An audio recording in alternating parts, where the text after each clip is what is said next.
பாத்தீங்கன்னா இப்போ வந்து இங்கே வந்து ரூம் எடுத்துட்டு வந்து பையனை நான் சொல்றேன், டே வாடா நம்ம வந்து ஏர்போர்ட்டு போய் அங்க போய் இருக்கலாம், அங்க சோஃபா படுத்து தூங்கலாம்னு சொன்னா இல்ல எனக்கு ரொம்ப உடம்பு வலிக்கு, தூக்கம் ரொம்ப முக்கியம் அப்படின்னு சொல்லிட்டோம். அதோட ரூம் புக் பண்ணியாச்சு. இப்போ மணியை பாருங்களேன் 11:30. காலையில வந்து எத்தனை மணிக்கு எந்திக்கணும்? 4 மணிக்கு எந்திக்கணும்.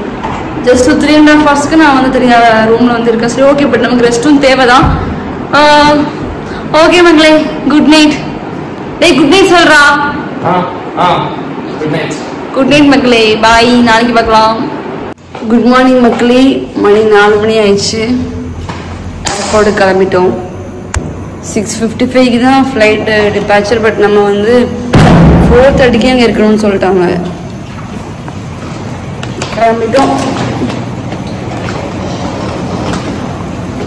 தூக்கமா வருது guys.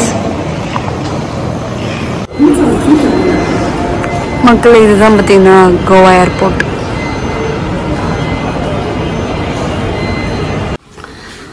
மக்களே, இதுதான் பார்த்தீங்கன்னா நம்ம கோவா ஏர்போர்ட்டோட ரெஸ்ட் ரூம். ஓகே, இது என்னன்னா அந்த பைப் இருக்குல்ல, ஃபர்ஸ்ட் நான் பார்த்துட்டு எங்க அமுக்கெல்லாம் தண்ணி வரும்னு யோசிச்சுட்டு இருந்தேன்.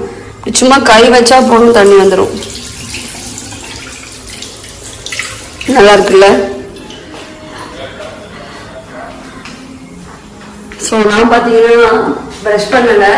எனக்கு வழக்கமாகவே ப்ரஷ் மார்னிங் எழுந்தோடனே ப்ரஷ் பண்ணல அப்படின்னா ஒரு மாதிரி அன்கம்ஃபர்டபுளாகவே இருக்கும். ஸோ ஒவ்வொரு கடையாக திருப்பி பார்த்து எங்கடா பேஸ்ட் கிடைக்கும் சொல்லி ஒரு அக்கா கேட்கலாம், ma'am do you have paste மழை முடினாங்க.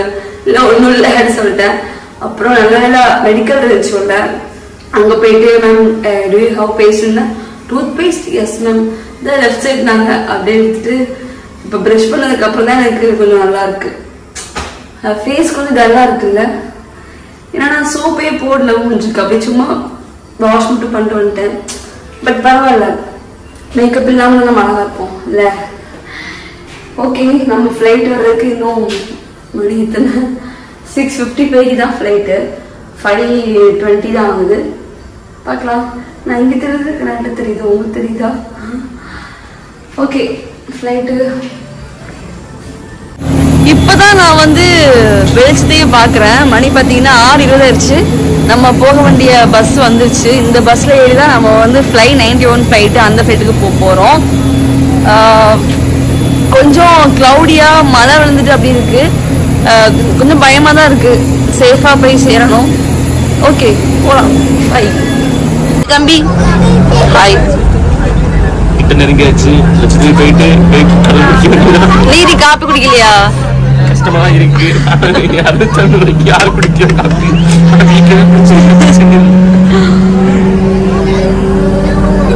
கியூட்டா இருக்குடா அந்த பொண்ணு. அதாவது ஃபர்ஸ்ட் டைம் ஃப்ளைட்ல போகும்போது நேற்று சரியான பயம். சேர்த்தை காமிக்க விட்டது அப்படிங்கிற மாதிரி செட்டப் பண்ணிட்டு தான் இருக்கும். இங்க பண்ணி அழகா இருக்கலாம்.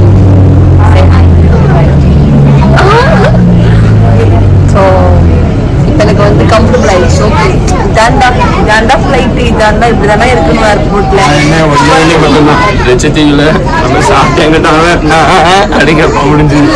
எனக்கு இன்னும் இன்னொரு கம்ஃபர்டபுள் இருக்குன்னா நான் என்ன பேசுறேன்னு யாருமே புரியாத அது ஹாப்பியா இருக்கு. ஓகே, இப்போ நீ ஏதோ பேசிட்டு இருக்கு அப்படின்னு நினைப்பாங்க. எனக்கு யாருமே தமிழ் லாங்குவேஜ் இல்லை. இங்கதான் ஓப்பனா?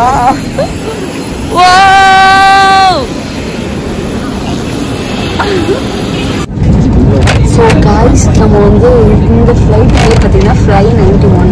ஸோ இங்கே பார்த்தீங்கன்னா சின்ன ஃப்ளைட் தான். இதில் வந்து பார்த்தீங்கன்னா இண்டிகோவில் கூட இப்பெல்லாம் வைக்கல. எனக்கு இண்டிகோவில் செம்மையாக ஃபஸ்ட்டு தெரியுமா. ஆனால் அவங்க வந்து எப்படி வாங்கணும், எதில் எப்படி இந்த மாதிரிலாம் ஸ்கேனர் இருக்குது, இதெல்லாம் பே பண்ணி வாங்கிக்கலாம். ஆனால் அங்கே எதுவுமே இல்லையா, எனக்கு வந்து எப்படி வாங்கணும் தெரியல. ஃபஸ்ட்லேயே வந்தேன். இதில் பரவாயில்ல, இது இருக்குது. ஸோ நாங்கள் வந்து இப்போ இந்த நட்ஸும் அப்புறம் ஒரு இந்த குக்கீஸும் ஆர்டர் போட்டிருக்கோம். Nuts 150, cookies 150. 10 ரூபா காஃபி யாராவது 150 கொடுத்து வாங்குவாங்களா? ஆல்ரெடி அவனுக்கு 300 ரூபாய் தண்டமாக செலவு பண்ணிட்டேன். சென்னை ஏர்போர்ட்லேயே 300 ரூபாய் காலி ஒரு காஃபிக்கு. ஸோ நீ மூடிட்டு இருக்கலாம். நம்ம வந்து லட்சத்தீவு போனதுக்கப்புறம் நம்ம அண்ணன் வந்து சூடாக காஃபி கொடுத்துருவாங்க குடி. ஸோ நமக்கு இப்போ ஆர்டர் போடுவேன். எப்போ வரும் தெரியல, பார்க்கலாம். கிட்ட போயாச்சு. போயிட்டு கடலில் குடிச்சிட்டு வீடியோ போடுவோம். போடுறோம் வெயிட்டிங்.